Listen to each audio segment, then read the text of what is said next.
जीवित पुत्रिका व्रत 2023 में कब है? जीवित पुत्रिका व्रत संतानवती महिलाएं अपनी संतान की लंबी आयु एवं सुरक्षा की मनोकामना से करती है। यह आश्विन मास की कृष्ण पक्ष की अष्टमी तिथि को मनाया जाता है। जीवित पुत्रिका व्रत 2023 में किया जाएगा 6 अक्टूबर 2023 शुक्रवार के दिन। यह 3 दिन का एक कठिन व्रत है जिसे महिलाएं अपनी मनोकामना सिद्धि के लिए मनोयोग से उत्साह पूर्वक करती है। जीवित पुत्रिका व्रत 2023 मुहूर्त। हिंदू पंचांग के अनुसार अश्विन माह से कृष्णा पक्ष की अष्टमी तिथि को जीवित पुत्रिका व्रत किया जाता है। इस वर्ष यह व्रत 6 अक्टूबर 2023 शुक्रवार के दिन किया जाएगा। अष्टमी तिथि प्रारंभ 6 अक्टूबर 2023 सुबह 6:34 से। अष्टमी तिथि समाप्त 7 अक्टूबर 2023 सुबह 8:08 तक। जीवित पुत्रिका व्रत विधि। जीवित पुत्रिका व्रत कैसे करते हैं? अश्विन माह के कृष्णा पक्ष की अष्टमी तिथि को जीवित पुत्रिका व्रत किया जाता है। यह निर्जला व्रत होता है। जीवित पुत्रिका व्रत एक दिन का ही होता है, परंतु इसमें नियमों का पालन 3 दिनों तक किया जाता है, अर्थात सप्तमी तिथि से ही व्रत के नियमों का पालन करना अनिवार्य होता है। सप्तमी को नहा खा, अष्टमी को निर्जला व्रत और नवमी को व्रत के पारण का विधान बताया गया है। जीवित पुत्रिका व्रत के नियम। व्रत के एक दिन पहले अर्थात सप्तमी तिथि से ही इस व्रत के नियमों का पालन प्रारंभ हो जाता है। सप्तमी तिथि को नहा खा होता है। इस दिन महिलाएं सुबह जल्दी उठकर सिर धोकर करती हैं। पवित्र होकर स्वच्छ सुंदर वस्त्र धारण करती है। तत्पश्चात सूर्य को अर्घ देती है और प्रार्थना करती है और उन्हें धूप दीप नैवेद्य भी अर्पित करती है। नहा खा वाले दिन एक समय ही भोजन किया जाता है। व्रत के दिन अष्टमी को महिलाएं प्रदोष काल में जीमूत वाहन देवता की पूजा करती है और कथा सुनती है। व्रत वाले दिन अर्थात अष्टमी तिथि को पूर्ण रूप निर्जला व्रत किया जाता है। इस दिन शाम के समय प्रदोष काल में जुमूतवाहन भगवान एवं चिलोसियारों की विधिवत पूजा की जाती है और कथा पढ़ी या सुनी जाती है। अब नवमी तिथि को व्रत पारण विधि पूर्वक किया जाता है। पारण में नोनी का साग एवं मडुए की रोटी खाने का विधान है। इस प्रकार ये 3 दिनों का व्रत पूर्ण होता है। अपने अपने पारिवारिक एवं क्षत्रिय परंपरा के अनुसार थोड़ा थोड़ा व्रत के नियम अलग हो। जीवित पुत्रिका व्रत की पूजा विधि। जीवित पुत्रिका व्रत की पूजा व्रत वाले दिन प्रदोष काल में की जाती है। यह पूजा घर में या मंदिर में किया जाता है। इस पूजा में मुख्य रूप से जीमूतवाहन भगवान की कुशा की मूर्ति बनाते हैं और चील सियारों की मूर्ति या प्रतीक गाय के गोबर से बनाते हैं। इन्हें सरसों का तेल, बांस का पत्ता, 16 गांठ वाले धागे और सरसों की खली चढ़ाई जाती है। साथ में नोनी का साग और मरुआ की रोटी भी चढ़ाया जाता है।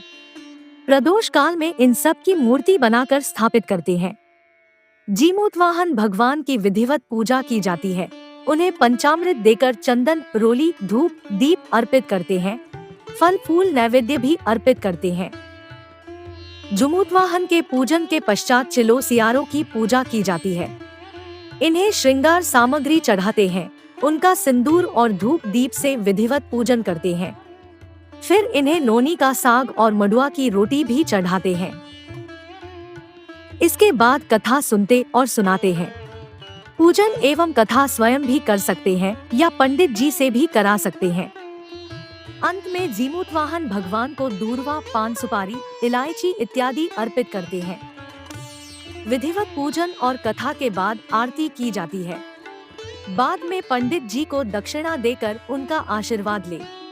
जीवित पुत्रिका व्रत पारण विधि। व्रत के तीसरे दिन पारण का विधान है, अर्थात नवमी तिथि को व्रत का पारण किया जाता है।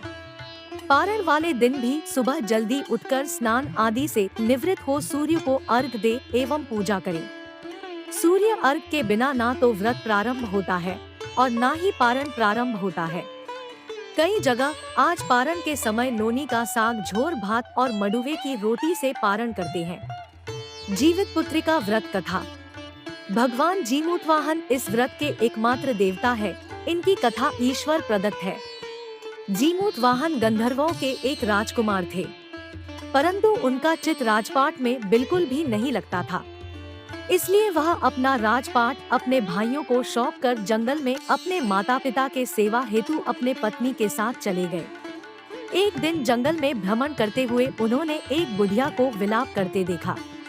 जब उन्होंने उस बूढ़ी से उनके विलाप का कारण पूछा तो उस बुढ़िया ने बताया कि वह एक नागवंशी है और उसको एक ही पुत्र है जो आज गरुड़ का भोजन बनेगा, इसलिए मैं विलाप कर रही हूँ। एक शपथ के अनुसार हर दिन एक सांप गरुड़ राज को चढ़ाया जाता है और आज उसके बेटे की बारी है, इसलिए मैं विलाप कर रही हूँ। राजकुमार उसकी व्यथा सुनकर बहुत द्रवित हुए और आश्वासन दिया कि उसके बेटे को अब कुछ नहीं होगा, उसकी जगह मैं स्वयं जाऊंगा गरुड़ जी के पास उनके भोजन के लिए। ऐसा बोलकर राजकुमार स्वयं उस चट्टान पर लेट गए। तब समय पर गरुड़ा जी आए और लाल कपड़े से ढके हुए राजकुमार को अपनी अंगुलियों से पकड़कर पहाड़ पर ले जाता है, परंतु उसे हैरानी होती है कि यह शिकार कोई प्रतिक्रिया क्यों नहीं कर रहा है। गरुड़ जी राजकुमार के कपड़े को हटाकर देखते हैं और पूछते हैं कि वह यहाँ कैसे? तो जीमूतवाहन राजकुमार ने उन्हें सारी बात बता दी। जीमूतवाहन जी की कृपा, बलिदान और उनके परोपकार की भावना से गरुड़ जी बहुत प्रसन्न हुए और उसके बेटे को जिंदा छोड़ दिया। साथ ही उन्हें वचन दिया कि वह आगे से किसी भी सांप को भोजन नहीं बनाएंगे। मान्यता है कि अभी आकाशवाणी हुई कि आज के दिन जो भी जीमूतवाहन की पूजा अर्चना करेगा उसके संतान की आयु लंबी और खुशहाल होगी।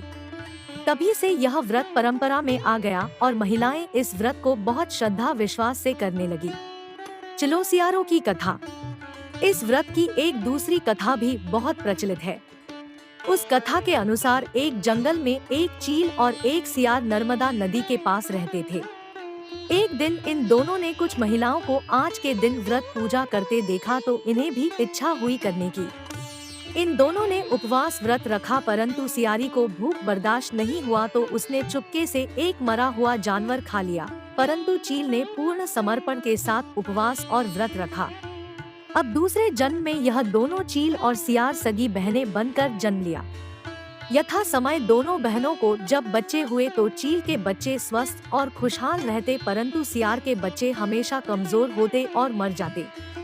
इससे सियारों को बहुत क्रोध और जलन होती तथा उसने कई बार चील के बच्चों को मारने की कोशिश भी की, पर हर बार असफल रहती और उसका प्रयास शुभ परिणाम में बदल जाता। एक बार उसने चील के बच्चों को मटकी में जहरीला सांप भरकर भेजा, लेकिन जब बच्चों ने उसे खोला तो फूलों का हार निकला। फिर दूसरी बार उसने एक झपोले में हड्डा भरकर भेजा तो बच्चों ने जैसे ही उस झपोल को खोला तो सारे हड्डे बूंदी बन गए। तब चील ने उसे पिछली जन्म की बात बताई कि कैसे उसने व्रत के दिन छुपकर मारा हुआ जानवर खाया था, जिसके पाप स्वरूप इस जन्म में उसे बच्चे नहीं जीवित रह रहे हैं। तब उस दिन से सियारों भी व्रत करने लगी तो उसे भी संतान सुख प्राप्त हुआ। तब से जीमूतवाहन देव की पूजा व्रत किया जाने लगा।